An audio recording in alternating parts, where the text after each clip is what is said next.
Hello again, I'm Rob, the Country Traveller. This is the New Forest Video Diary Review of 2020, showing some of the seasonal changes that have happened during the year in my part of the forest. Let me know what you think.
The first half of March continued where February left off, with more than enough rain.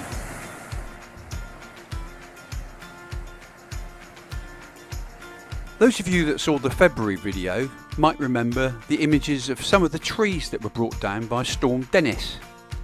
This was one of those trees, which has now been completely cleared and cut into logs, ready for the log burner in a couple of years' time, after the wood's been seasoned and dried. During March, the spring flowers began to appear on the plants and on the trees.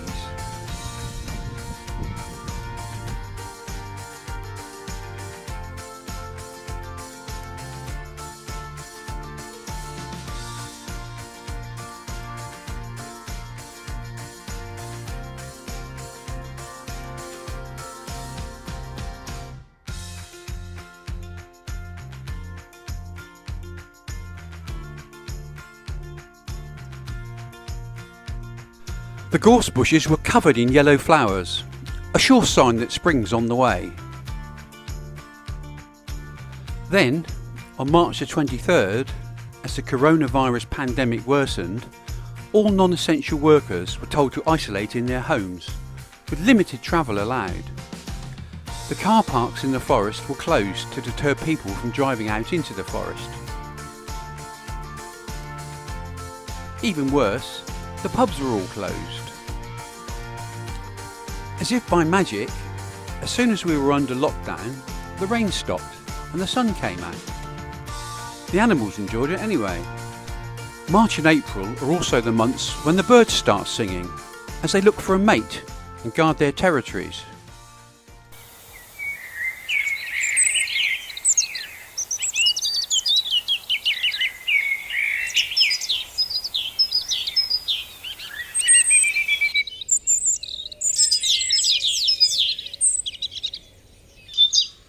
Many of the birds are difficult to see in the forest. One distinctive bird that's easier to spot is the stonechat. The male often sits on top of a gorse bush. Its nest will be nearby. Butterflies also reappeared as the weather warmed up, and one to look out for in the forest is the brimstone. They're a very striking yellow colour and quite distinctive as they flutter along. Who lives in a hole like this? A vole lives in a hole like this. You're unlikely to see the voles unless you're very patient. Keep your eyes open for their holes in the banks, along the paths and the lanes. Bluebells usually flower in late April and May. This year they were earlier than usual due to the warm, dry weather.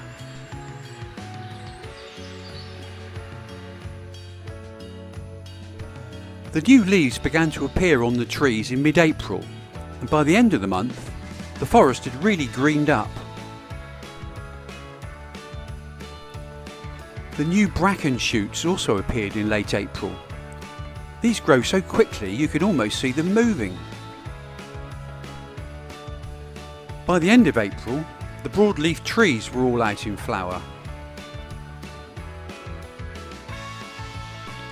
And the donkeys enjoyed the new leaves on the hedges. During the last week of April, the rain returned, and we had a week's worth of rain in one day. The weather had gone full circle.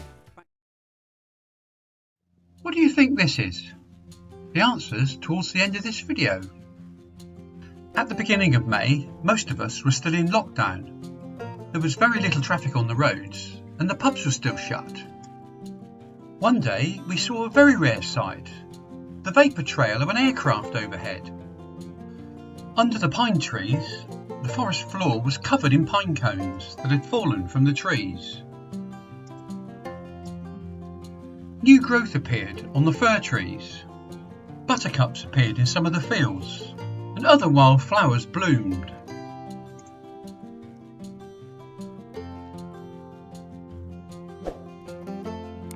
Blackberry bushes were covered in flowers. Those will be blackberries in a few weeks' time. Ferns reappeared along the banks. Self-seeded foxgloves are a common sight along the hedges. Then one day we came across this, a whole field of foxgloves. The magnificent flowers of the rhododendron also appear in May.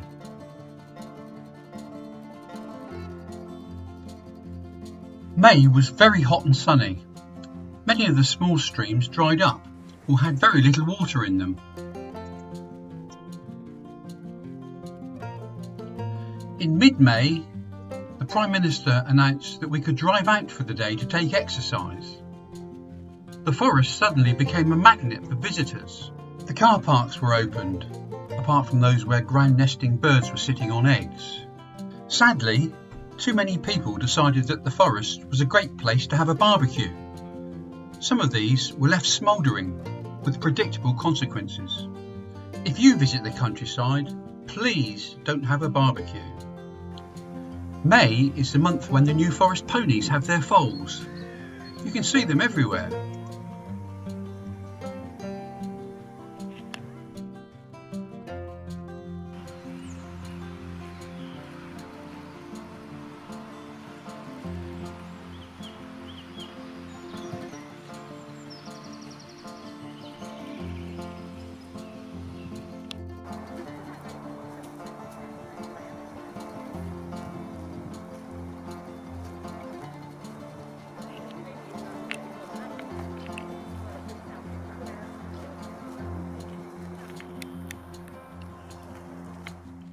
And don't forget the donkeys.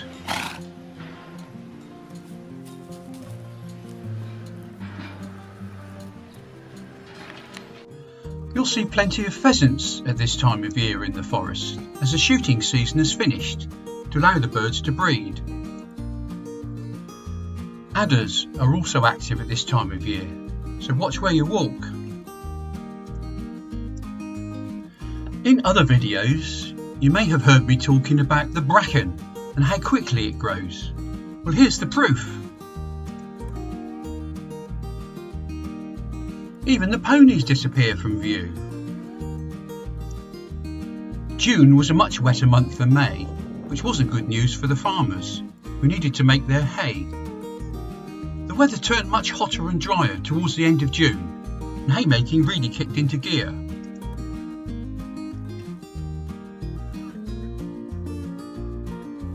It was a tight squeeze to carry this load of hay back to the farmyard. As the lockdown restrictions were reduced further towards the end of June, people took full advantage of the weather. The traffic went from this to this in late June. Many of these cars will be heading for the beaches. Here's Bournemouth Beach. Others were headed towards the forest for the day. Earlier, I asked you what this is. This is cotton grass.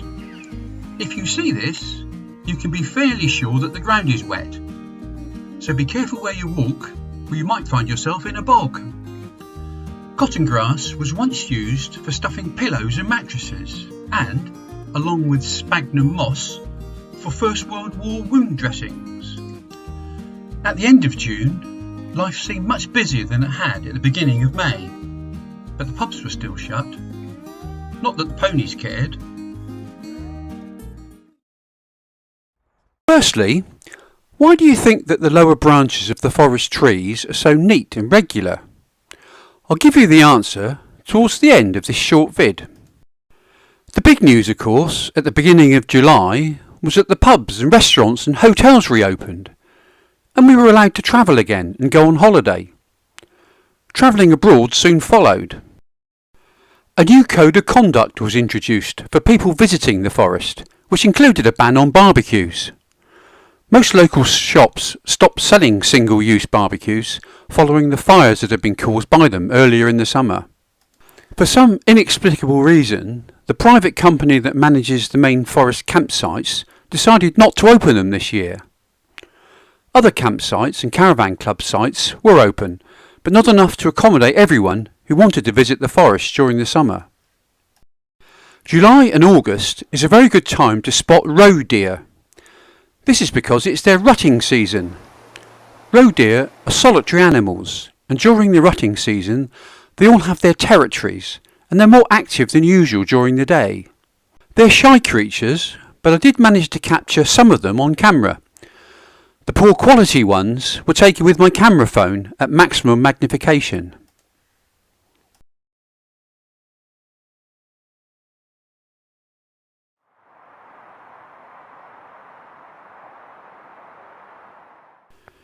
The first weeks of July were hot and sunny, and the forest was very dry. The forest still flourished though, and it was a lovely time to go for a ride.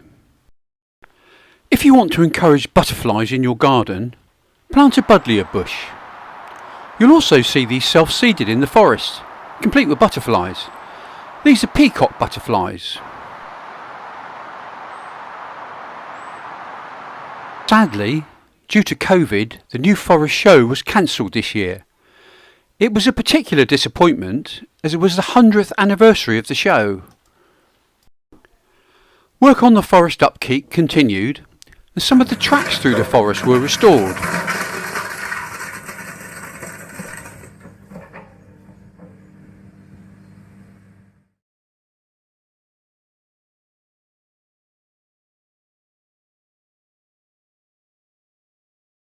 Towards the end of July, we had some very heavy rain, which helped the plants and trees in the forest.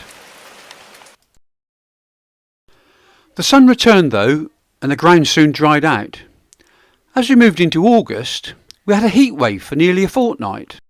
Himalayan balsam may look pretty, but it's an invasive species that crowds out the native plants. There's an active programme to pull up the balsam in the forest. This is a site on the Cadnam River.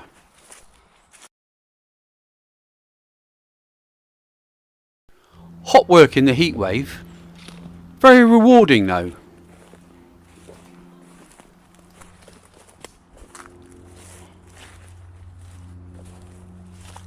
During the summer, the heather flowers, turning parts of the forest purple.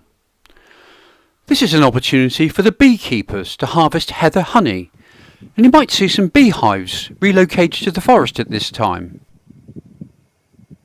One day I saw some fungi in the forest, which is very early in the year. This included a fungus that seems to only grow on cow poo. On another day I came across a fairy house, a painted pebble. I didn't realise how popular this is until I looked on Pinterest.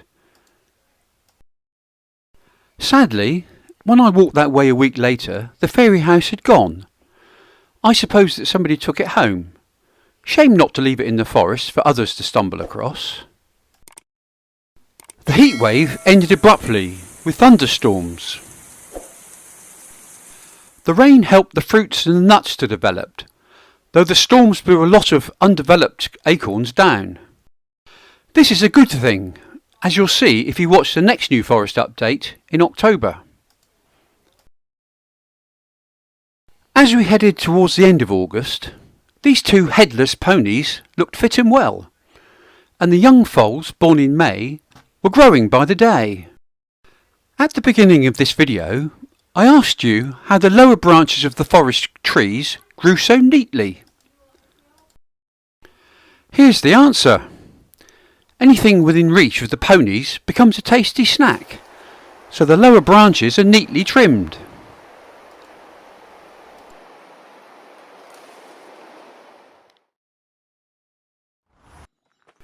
Firstly, in a video earlier in the year, I asked you if you knew what this is used for.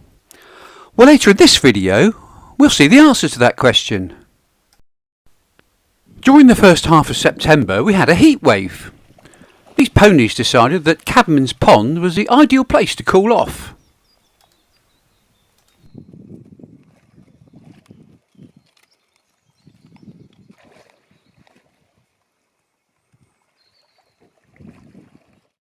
Despite COVID, the New Forest village of Minstead still held their mannequin show. This year they had a pirate theme. Even Johnny Depp made an appearance. Minstead is where Sir Arthur Conan Doyle is buried. He is, of course, famous for the Sherlock Holmes novels. See the accessory on his gravestone. Most people are very good about not leaving litter around. Some people, though, just don't care. Apart from being unsightly, litter is dangerous to the forest animals. There's a great team of people who dedicate part of their spare time to making sure that the litter is cleared up. So a big shout out to them, and thank you for helping to keep the New Forest a wonderful place to live and visit. Remember, leave no trace. Autumn is the rutting season for the fallow deer. The males, called bucks, have magnificent sets of antlers. During the rut, they make a deep groaning noise to attract the females and defend their territory. It's very unwise to go anywhere near the bucks at this time of year. Fallow deer are not solitary animals, and you may be lucky to see groups of females if you're very quiet. During September and October, the commoners, who own all of the ponies, have a series of roundups, or drifts, across the forest to bring in their ponies for their annual health check.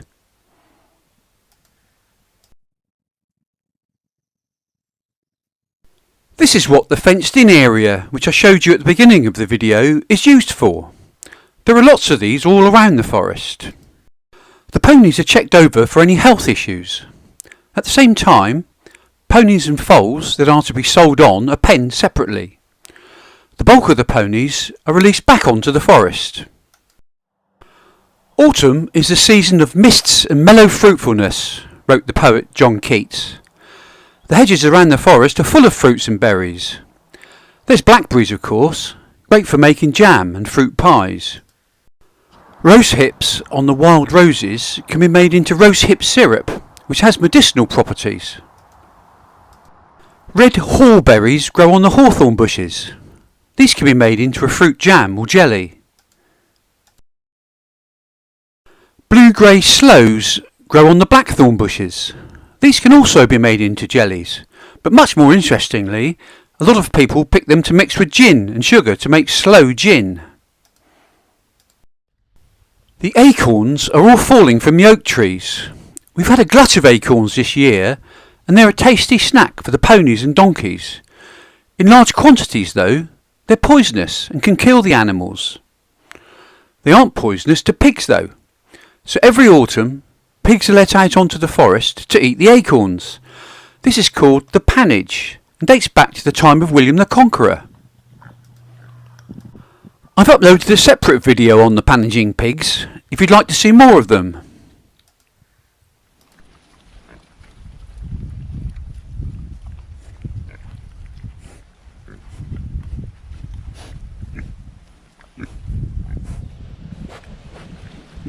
On October the 3rd, we had the wettest October day on record. It certainly rained hard that day. This is also the time of year when the mushrooms and toadstools appear in large numbers. There's a huge variety of these in the forest, some edible, some poisonous, and some very poisonous.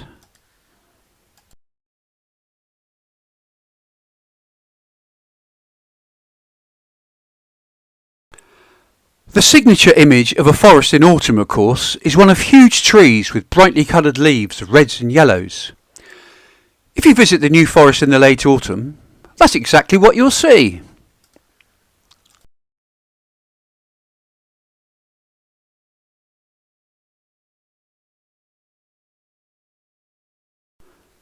If this bird was a pheasant, he'd be right to be worried now. The pheasant shooting season started on the 1st of October. He isn't a pheasant though, he's a peacock. Not even the royal family eat peacocks these days, so he's safe to wander around. He does need to mind the traffic though. As we move towards the end of October, even the bushes in the forest seem to be getting ready for Halloween. These webs are made by gorse spider mites, which are quite common in the forest.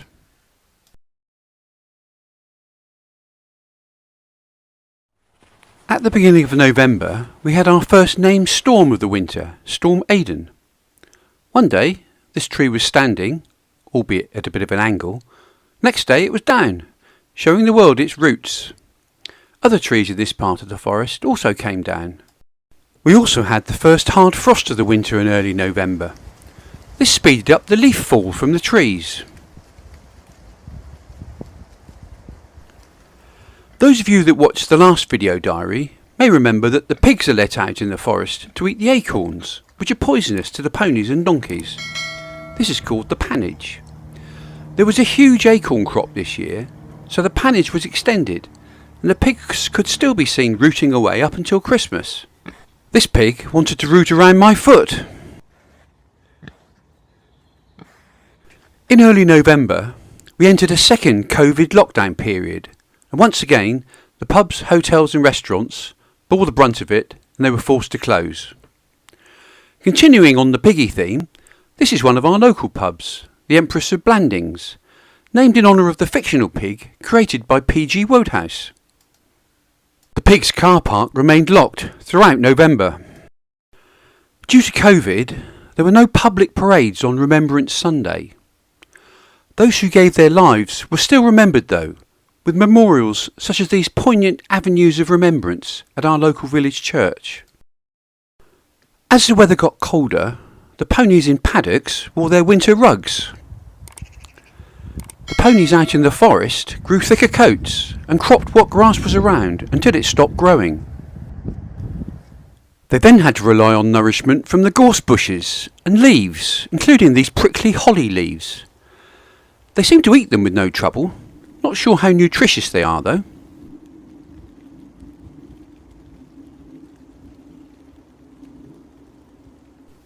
As the ponies in the New Forest can wander across the roads, the long dark evenings inevitably lead to more animals being killed on the roads.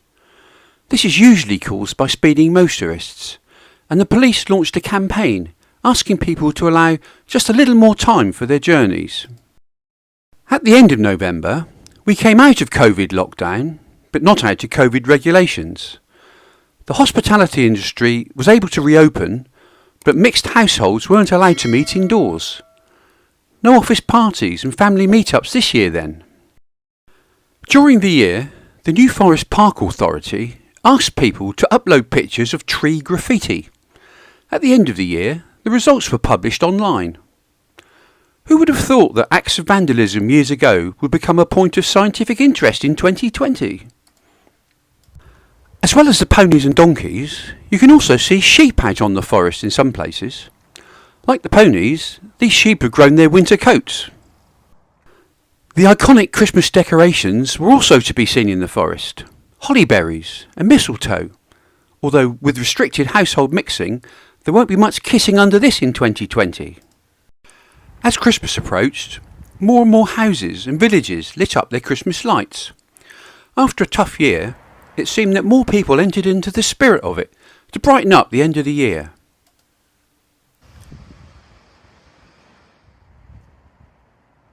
On Boxing Day, the New Forest moved to COVID Tier 3, which meant that the long-suffering hospitality industry had to close its doors yet again. Winter wouldn't be winter without a decent rainbow and a decent sunset. So with those positive images, let's hope that we return to some semblance of normality in the very near future.